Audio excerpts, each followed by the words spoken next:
সব থেকে কম টাকার জব যেটা আমি খুঁজে পেয়েছি, গোল্ড প্যানিং, যাদের রোজগার বছরে $1। কিন্তু আমরা মিলিয়ন উপার্জন করব। একদমই নয়।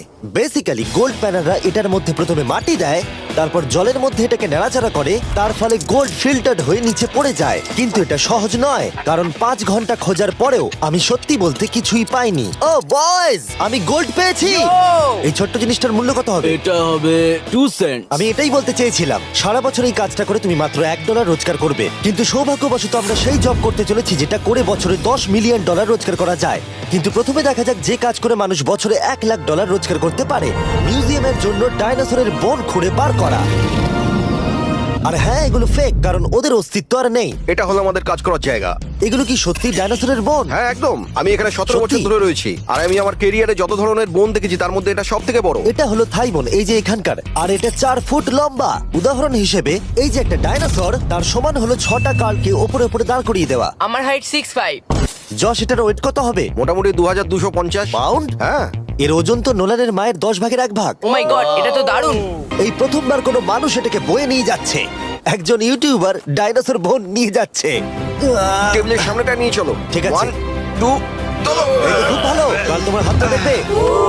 বিশ্বাস করবে কিনা জানি না, কিন্তু এই ডাইনোসর বোনটা তার জায়গা খুঁজে নিল একটা মিউজিয়ামে। আর যেহেতু মিউজিয়াম খুবই বোরিং হয়, তাই আমরা চলে গেলাম $2 লাখ জবে, নাসাতে অ্যাস্ট্রোনট ট্রেনিং। আর আমার প্রথম মিশন হলো একটা অফিসিয়াল লুনার রোভার চালানো। এটা নিশ্চয়ই একদিন চাঁদে থাকবে।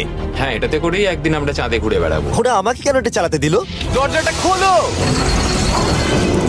আমি এটাকে কি করে চালাবো? ওই স্টিকটাকে সামনের দিকে করো। এক্ষুনি? হ্যাঁ করো, সামনের দিকে করো। অন্য কেউ চালাও, ও আমাদের মেরে ফেলবে। আমার ভয় লাগছে। হ্যাঁ ঠিক হচ্ছে। ও, এটা তো দারুণ। চলো এবং টুইস্ট করো, ডান দিকে? ডান দিকে বা বাঁ দিকে, যেদিকে খুশি করতে ও মাই পারো। গড, ওখানে তো কার আছে? এটা কি রাস্তায় চালানো লিগ্যাল? হ্যাঁ, এখানে রাস্তায় লিগ্যাল আছে। ও, এটা সত্যিই দুর্দান্ত। আমরা সাইড হয়ে যাচ্ছি কেন? আমি জানি না এটা কি করে সোজা চালাবো, আর আমার যেন মনে হচ্ছিল আমি ড্রিঙ্ক করে এটা চালাচ্ছি। কিন্তু তাও আমি এটাকে নাসার লুনার ট্রেনিং ইয়ার্ডে নিয়ে যাওয়ার চেষ্টা করছিলাম, যেখানে আসল টেস্ট ছিল। ও অফরোডিং, ও গড। ও, এটা তো খুব লাফাচ্ছে। তোমরা চাও এই হিলটা দিয়ে চালিয়ে আমি নিচে নামি? এটার মধ্যে কি কোনো সিট বেল্ট নেই? এখানে একটা সিট বেল্ট আছে, কিন্তু আমরা ইউজ করি হ্যাঁ না। এখানে সিট বেল্ট আছে, কিন্তু কেউ ইউজ করে না। এটা জেনে ভালো ও, লাগলো। এটা তো খুবই স্টিপ। ও ওরে বাপরে, আমরা কি সত্যি নিচে নামবো? আমার সিট বেল্ট চাই এক্ষুনি। ও মাই গড। দাঁড়াও, আমরা হিল থেকে সাইড হয়ে থামাও, নামছি। থামাও গাড়িটাকে। ঠিক আছে, ঠিক আছে, তোমার হাতটা তুলে নাও যাতে ওরা দেখে আমি চালাচ্ছি। আরে ও তো সত্যি তুলে নিল। ঠিক আছে, আমি আরে, উঠে যাচ্ছি, নিককে না, দিচ্ছি। না, না, না, দাঁড়িয়ে এখানে পড়ো। বসো। না, আমরা কি ফ্রেটারে সাইড হয়ে নামবো? ধরো আমাকে কাল, ধরো আমাকে। ল্যানান, আমি বলতে চাইছি তুমি চাঁদে কিন্তু সার্ভাইভ করতে পারবে না না। আমি নিশ্চয়ই পারবো। এর পরের ট্রেনিং এ নাসা আমাকে দেখালো তাদের বিশাল স্পেস ফেসিলিটি। ওরে বাবারে, এটা হলো পৃথিবীর দ্বিতীয় বৃহত্তম পুল। সত্যি কথা বলতে মনে হচ্ছিল ওরা আমাদের কি ট্রেনিং দিচ্ছে, বিশেষ করে যখন আমাদেরকে স্পেস স্যুট দেখানো হলো। আমি যতদূর জানি তুমি একটা